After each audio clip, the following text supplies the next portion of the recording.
ఈ two wheeler ఎక్కించేస్తున్నాడు. అటు two wheeler వచ్చాడు, బస్సు వచ్చింది.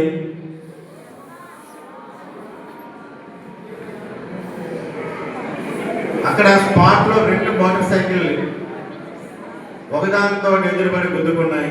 కానీ 2 కూడా రాంగ్ డైరెక్షన్ లో వచ్చాయి. అటు నుంచి వచ్చేవాడు ఆపోజిట్ డైరెక్షన్ లో వస్తున్నాడు, అలాగే ఇటు నుంచి వెళ్ళేవాడు కూడా ఆపోజిట్ డైరెక్షన్ లో వెళ్తున్నాడు. వీళ్ళిద్దరూ ఇక్కడే దగ్గరలో రోడ్డు ఉంది కదా, క్రాస్ చేయడానికి క్రాస్ చేశారు.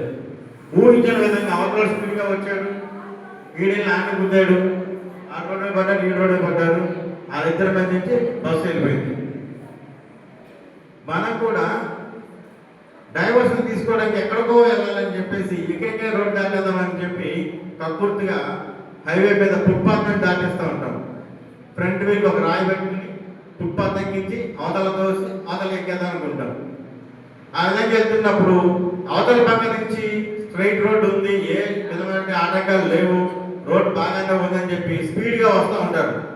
ఈ లోపల ఊరికి విధంగా ఇలా ఎంటర్ అయ్యామనుకోండి, మన వెహికల్ కూడా ఎక్కడ వరకు ఎగురుతుందో మనకే తెలియదు.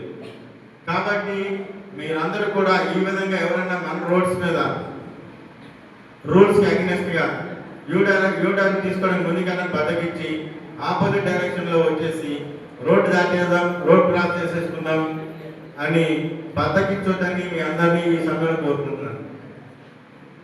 ఎందుకంటే ఇప్పుడున్న వెహికల్స్ అన్నీ కూడా అడ్వాన్స్డ్ టెక్నాలజీతో ఉంటున్నాయి. హై స్పీడ్ వెహికల్స్ పాత రోజుల్లాగా ఎక్కడంటే అక్కడ ఆగిపోయే కేసు కాదు. స్పీడ్ ఇచ్చిన వెంటనే అనుకుని ఓవర్ స్పీడ్ వెళ్తాయి. అలాగే బ్రేక్ వేసినప్పుడు కూడా అంతే స్పీడ్లో బ్రేక్ అప్లై చేస్తే వెహికల్ కంట్రోల్కి వస్తుంది. ఈ లోపలే ఏదైనా ప్రమాదం జరిగితే దాన్ని అధిగమించడం చాలా కష్టం.